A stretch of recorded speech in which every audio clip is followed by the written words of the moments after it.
Welcome to the Peaceful Parenting Podcast. I'm your host, Sarah Rosensweet, mom of 3 young people, peaceful parenting coach, and your cheerleader and guide on all things parenting. Each week, we'll cover the tools, strategies, and support you need to end the yelling and power struggles and encourage your kids to listen and cooperate so that you can enjoy your family time. I'm happy to say we have a great relationship with our 3 kids. The teen years have been easy and joyful, not because we're special unicorns, but because my kids were raised with peaceful parenting. I've also helped so many parents just like you stop struggling and enjoy their kids again. I'm excited to be here with you today and bring you the insight and information you need to make your parenting journey a little more peaceful. Let's dive into this week's conversation. Hey everyone, welcome back to another episode of the Peaceful Parenting Podcast. I'm so excited today to have Corey with me. Welcome, Corey. Thank you for having me. If you don't, Corey, why don't you just introduce yourself for anyone who doesn't know you? Hi, I'm Corey Everett. I am one of Sarah's peaceful parenting coaches, and I do a lot behind the scenes with her as well. And I have 2 kids of my own, and they are, I just said I need to remember this, they're almost 9 and 6 years old, and both of them are complex. All right. And Well, welcome back to the podcast. Today, we wanted to talk about the summit, which is coming up. It's coming up next week. It starts Tuesday, October 15th. And if you haven't already signed up for it, it's at reimaginepeacefulparenting.com/summit. And we're also putting a link to that in the show notes. But we really wanted to tell you all why we put this summit together and why it might be important and the themes that might be important for parents like you, probably of complex kids. What Corey and I always find is that people who have more typical kids don't generally listen to parenting podcasts, read parenting books, search up things about parenting because their lives are like a lot more simple, right? Like their lives are a lot more simple, and they don't find parenting obviously is stressful because of time crunches and demands on our families. But a lot of those things when you have a complex child, it's on top of all of those things, right?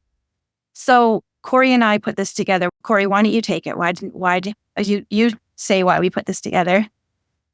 We've realized that when we're working with parents, of the parents who come to us, there's just more going on.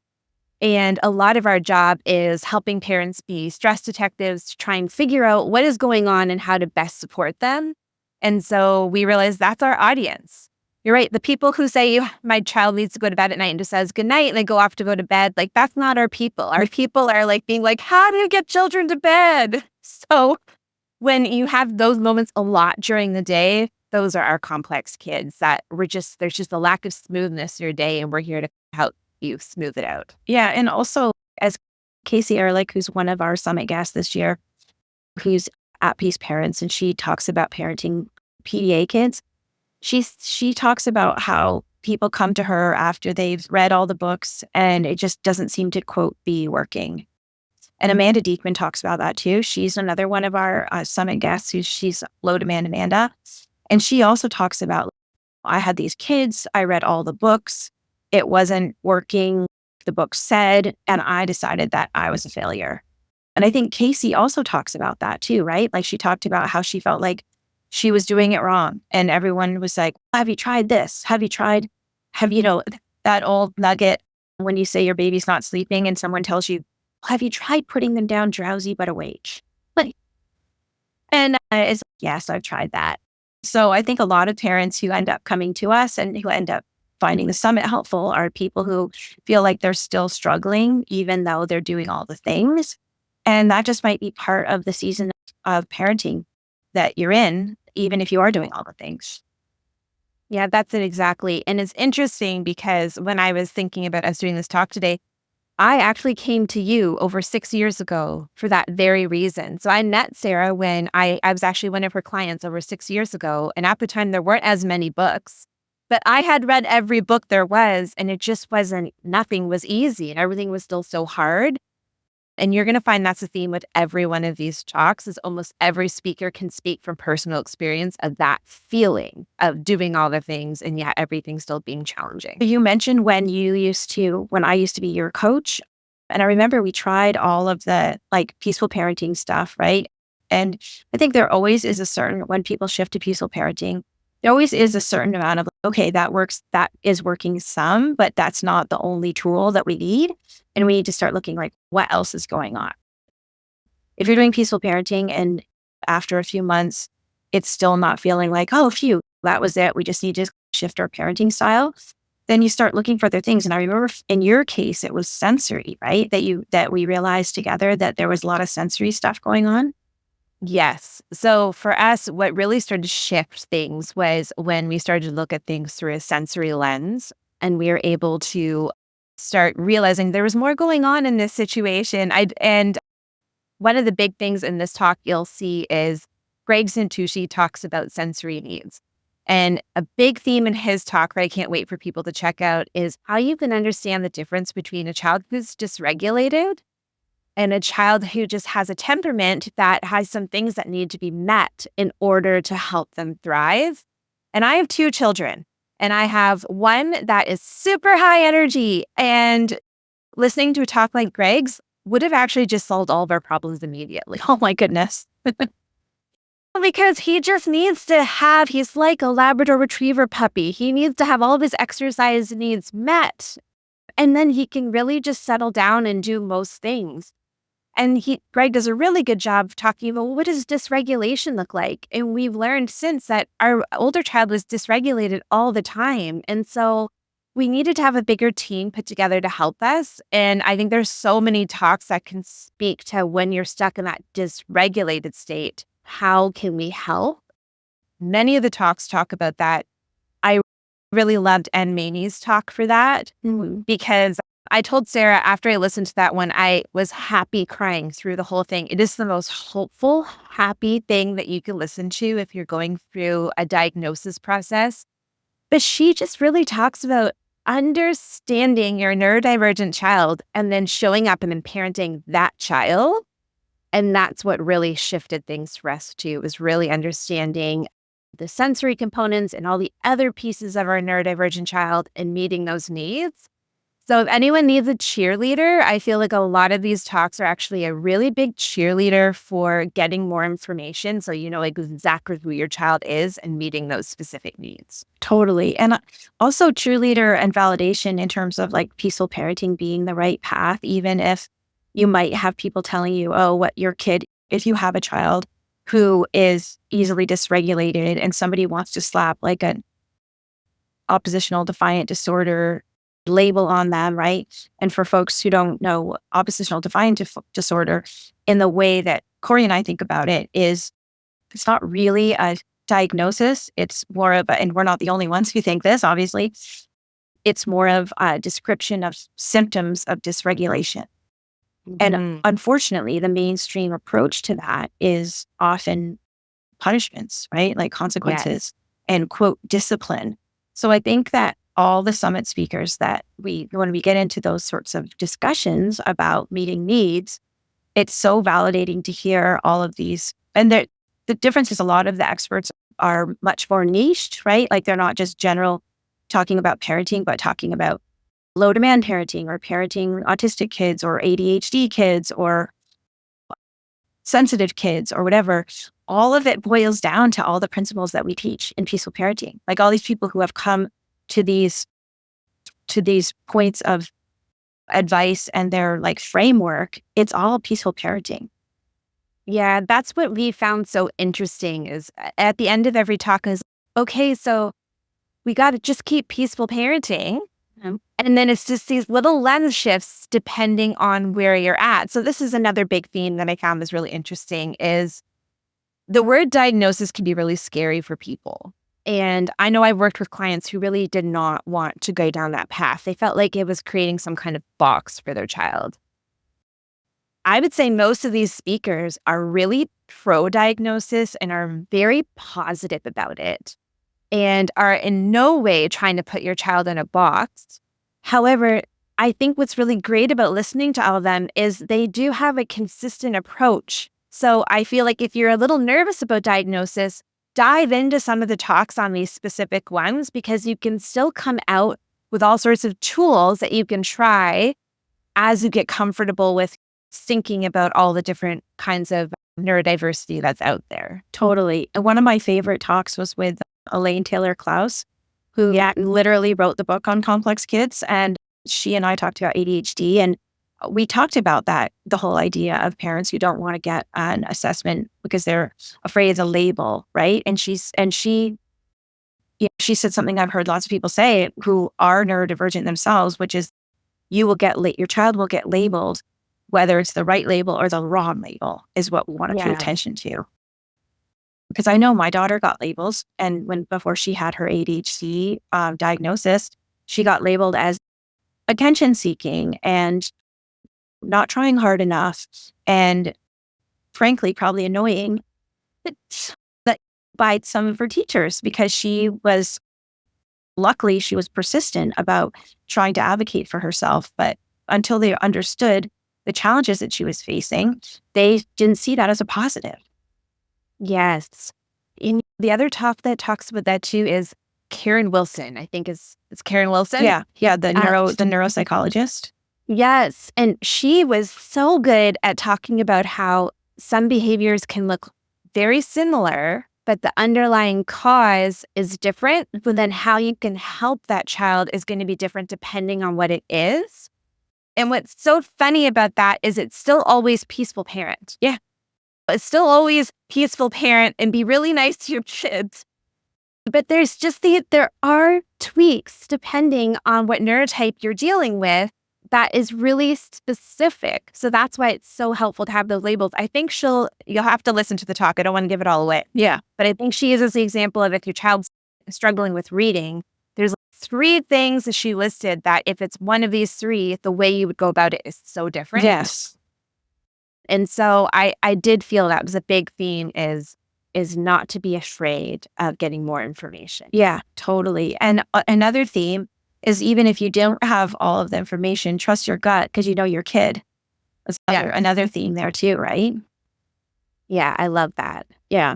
And I think so many of us hear the kids should be this way or you should be doing this, that it's so hard to really just tune into, I know my kid and I know they're struggling and they're not a bad kid. They're just really, they're really struggling. Yeah. And so we talked a lot about the kids, those complex kids, but one other theme of the summit is the parents of complex kids and who could be complex themselves or just really under that stress and pressure of parenting a complex kid. So we really wanted one of my favorite talks in that area was with Yolanda Williams of Parenting Decolonized, who talked about self-care for parents of complex kids. And I love that she was talking to us about it while she's in the thick of it with a complex 6-year-old and also caring for an aging parent. And really, she had such great thoughts on how to prioritize, right, in our lives. Yeah, her talk on that was so powerful because I feel like something that happens often in this community is you come to see these experts and they often tell you I used to have such a hard time and then I did all these things and now everything's beautiful and perfect. Mm-hmm. And I think a reoccurring theme for a lot of the parents we work with is they're we are making progress. We're heading in the right direction, but things are still hard. And so Yolanda was really giving us space that's okay. It's going to ebb and flow and that it's okay if you're still finding it really hard. Mm-hmm.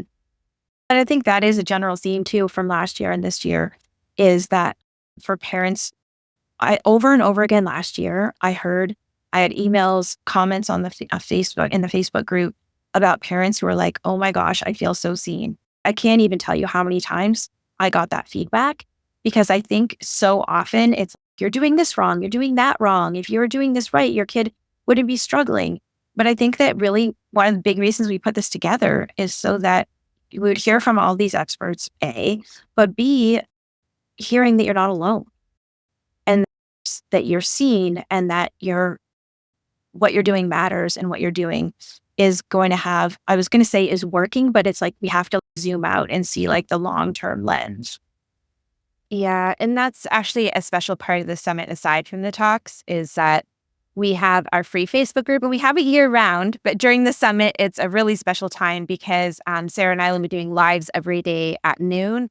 And that's when everyone gathers, and it's just all these parents who are going through the same thing coming together and just feeling that feeling of we're all together lies also, not aside from just watching the pre-recorded talks. Yeah, it's such a sense of community.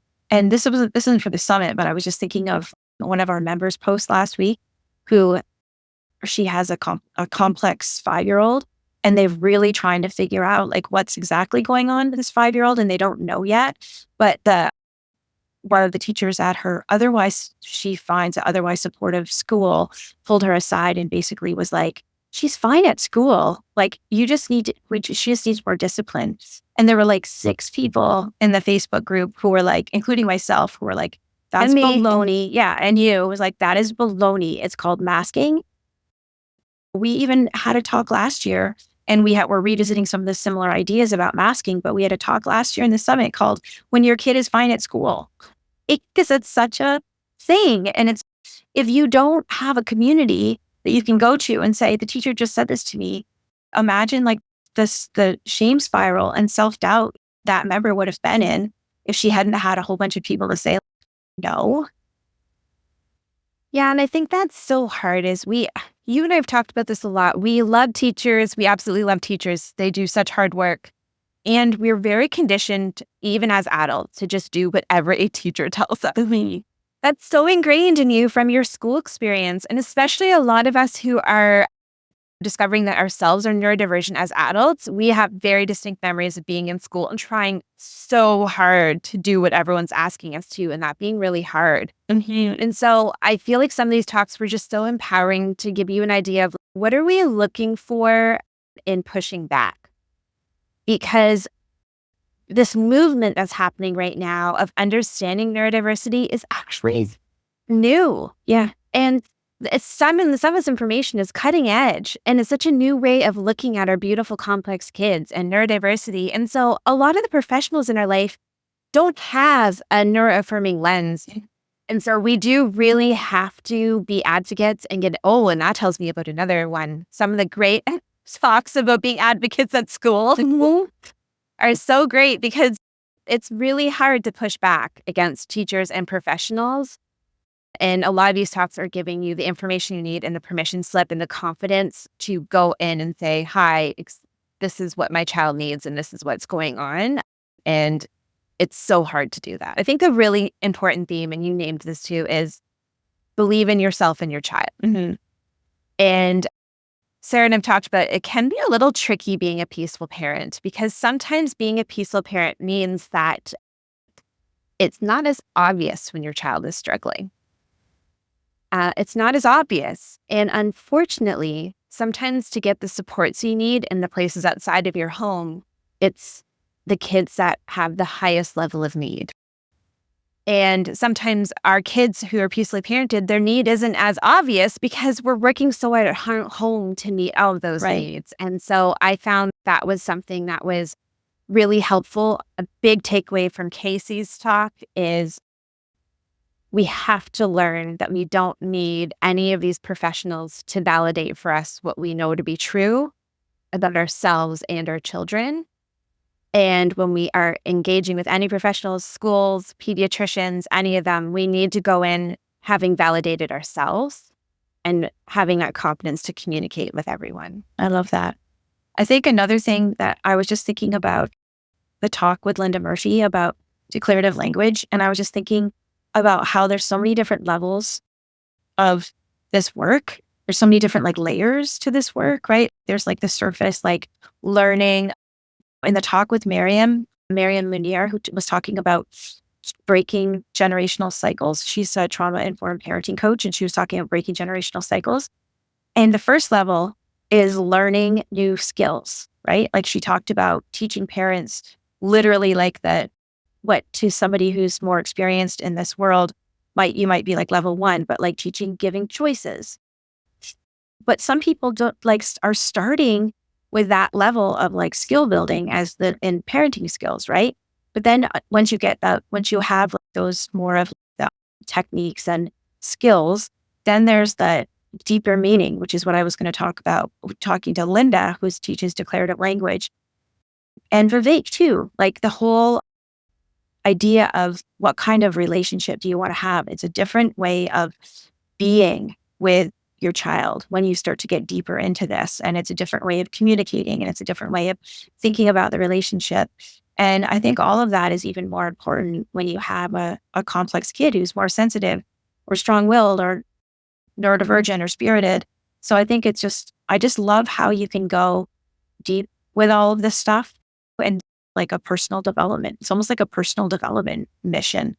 Yes. Yes. We took a quote from Vivek from the podcast that we just released last week. And he said something to the extent of that this type of parenting is not conventional parenting done gently. Yeah. It's a whole different way of thinking about things. And I feel like that really sums up what this conference is doing, is it's giving everyone different layers that they want to go into for just reimagining. Totally. Yeah. And I mean, that's a big fear that I have. You and I have talked about this before, and even I think on the podcast, is that there's so many people out there talking about gentle parenting or peaceful parenting, or you want to call it, which is fantastic. But I think sometimes people do get confused about exactly what Vivek said is, no, you're not trying to control your child just in a nicer way. It's about stepping, okay, I'm going to give them, I'm going to take this thing away from them, but I'm going to give them lots of empathy. You start by thinking like, do I need to take this thing away from them? And it's just like a whole different way of looking at that control, adult-centric viewpoint and habits that we have in this culture. Yes. And I think maybe what the summit is giving you a whole bunch of permission slip. Yes. Or you're going to go to all these different talks and what permission slip do I need today? I need permission to be able to let go of this today. And so I think that's what parents are going to get, because a lot of what this is letting go of what society is telling us we're all supposed to be doing and having the courage to think differently about our relationship with our kids. I love that. Permission slip. That gives me an idea for next year, is that in the summit last year and this year, I'm asking all of the summit guests, what's one thing parents can stop doing or start doing to whatever their topic is. Next year, maybe I should ask them, if we do it next year, I should ask them, like, what permission slip do you give parents? Yes, I think that'd be wonderful, because I think that's what we all need when you're doing something that's so radically different than how you were raised. And what's funny, it's also radical from what society is still saying we should do. Mm-hmm. You and I have been joking a lot lately about when we talk about what it is to be a peaceful parent. It basically comes down to, let's just be nice to our kids. Yes. I didn't know we need a permission slip for that, but we do. Yeah. So that's what this is a rallying call for. Totally. Love it. So for anyone who hasn't signed up yet for this summit, I hope this has piqued your interest and that you go over and grab your free ticket at reimaginepeacefulparenting.com/summit. And just so you also are prepared, when you sign up, it's totally free to sign up. And after you sign up, you'll be given the opportunity to upgrade your ticket to the VIP All Access Pass. And what that means is that you will get ongoing access to all the recordings, whether they're videos or I also have them in podcast format, so that you can listen to them after the week of the summit. So the recordings are all going to be up. Each day's recordings will be up for 24 hours and available for you to watch for free. So before you even sign up, think about, do I want to upgrade to the All Access Pass, which you'll be given the opportunity. And if you do that, you'll also get bonuses that were provided by a lot of our guests, like some really fantastic bonuses. I don't know if you checked out I don't think you have yet. One of the latest bonuses that we added was Yolanda has given us this beautiful journal, a self-care journal for parents that she created. There's courses, discounts, all sorts of things in the past. So E-books. hope you see us. Hope that we'll see you and you see us in the summit that starts on Tuesday, the 15th, reimaginepeacefulparenting.com/summit. Thanks, Corey. Thank you. We'll see y'all next time. Thanks for listening to this week's episode. I hope you found this conversation insightful and exactly what you needed in this moment. Be sure to subscribe to the show on your favorite podcast platform and leave us a rating and review on Apple Podcasts. Remember that I'm rooting for you. I see you out there showing up for your kids and doing the best you can. Sending hugs over the airwaves today. Hang in there. You've got this.